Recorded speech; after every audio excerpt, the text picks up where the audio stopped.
Assalamualaikum warahmatullahi wabarakatuh. Perkenalkan saya Yusfirawati dengan NIM 2024 0501 0206 dari Prodi Perbankan Syariah. Pada kesempatan kali ini saya akan menjawab pertanyaan UAS yang telah diberikan oleh dosen mata kuliah tafsir dan ayat. Baik, langsung saja pertanyaan yang pertama, yaitu jelaskan pengertian tafsir menurut bahasa dan istilah. Jadi jawabannya adalah menurut bahasa, kata tafsir berasal dari bahasa Arab, yaitu fasara, yufasiru, dan tafsiran yang berarti menjelaskan, menerangkan, atau mengungkapkan makna sesuatu yang masih samar.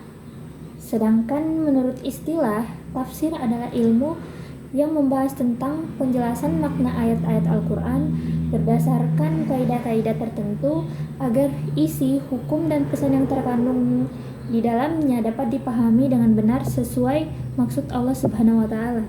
Selanjutnya, pertanyaan kedua yaitu jelaskan secara rinci urgensi tafsir terhadap ekonomi, bisnis, dan keuangan. Jawabannya yaitu beberapa urgensi tafsir antara lain. Yang pertama, menjelaskan hukum-hukum ekonomi yang terdapat dalam Al-Quran seperti jual beli, utang piutang, zakat, waris, dan larangan riba. Yang kedua, menjadi dasar dalam pengembangan sistem ekonomi Islam yang berlandaskan keadilan, kejujuran, dan kemaslahatan. Yang ketiga yaitu memberikan pedoman etika bisnis seperti larangan penipuan atau garar, kecurangan timbangan, suap, dan monopoli. Yang keempat yaitu menjadi dasar operasional lembaga keuangan syariah termasuk bank syariah, asuransi syariah, dan modal pasar syariah dan pasar modal syariah. Dan yang terakhir yaitu membantu umat Islam menjalankan kegiatan ekonomi sesuai syariat sehingga memperoleh keuntungan yang halal dan berkah. Dengan adanya tafsir, ayat-ayat ekonomi tidak hanya dipahami secara tekstual, tapi juga dapat diterapkan sesuai kondisi masyarakat modern. Selanjutnya, pertanyaan yang ketiga yaitu sebutkan dan jelaskan metode tafsir yang digunakan oleh ulama tafsir. Yang pertama itu ada metode tahlili, yaitu menafsirkan ayat secara beruntun sesuai susunan mushaf Al-Quran dengan menjelaskan arti kata, sebab turunnya ayat, kandungan hukum, dan hikmahnya secara rinci. Yang kedua itu ada metode ijmali, yaitu menjelaskan makna ayat secara singkat, padat, dan mudah dipahami tanpa pembahasan yang terlalu mendalam. Kemudian yang ketiga ada metode muqaran, yaitu metode yang membandingkan penafsiran para ulama terhadap suatu ayat atau membandingkan ayat dengan ayat Al-Quran maupun ayat dengan hadis sehingga terlihat persamaan dan perbedaannya.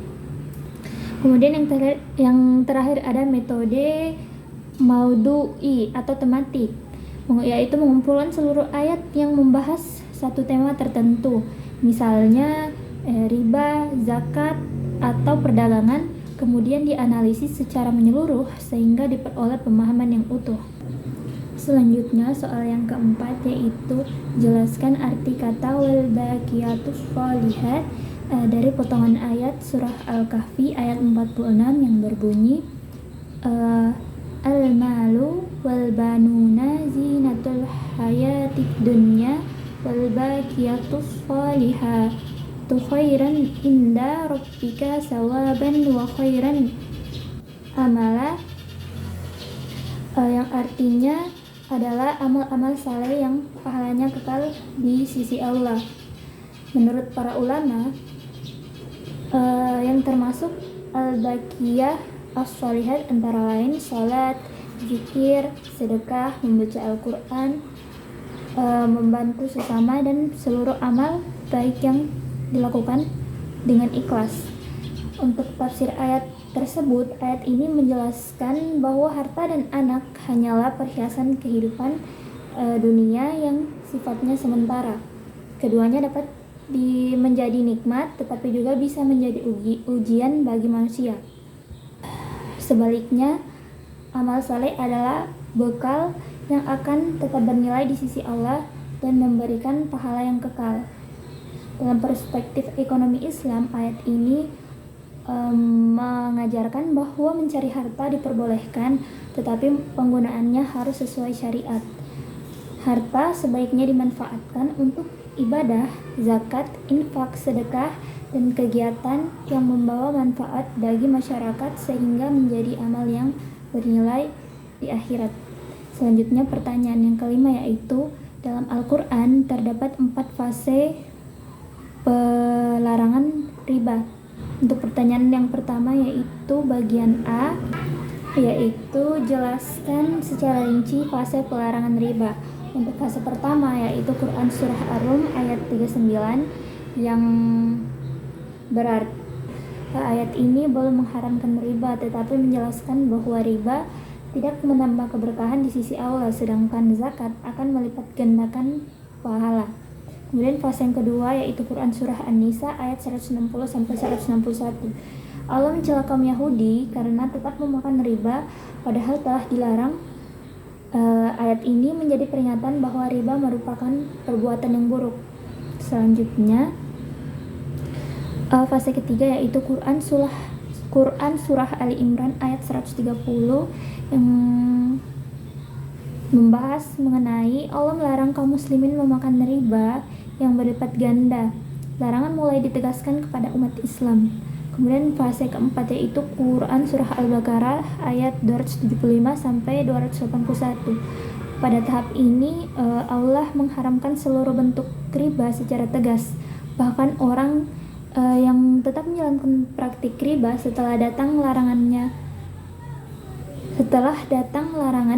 diancam dengan perang dari Allah dan Rasulnya. Selanjutnya bagian B, yaitu jelaskan asbabun nuzulnya. Larangan riba turun secara bertahap karena masyarakat Arab pada saat itu sudah terbiasa melakukan transaksi berbunga. Salah satu praktik yang sering dilakukan adalah ketika utang jatuh tempo tetapi belum mampu dibayar, maka jumlah yang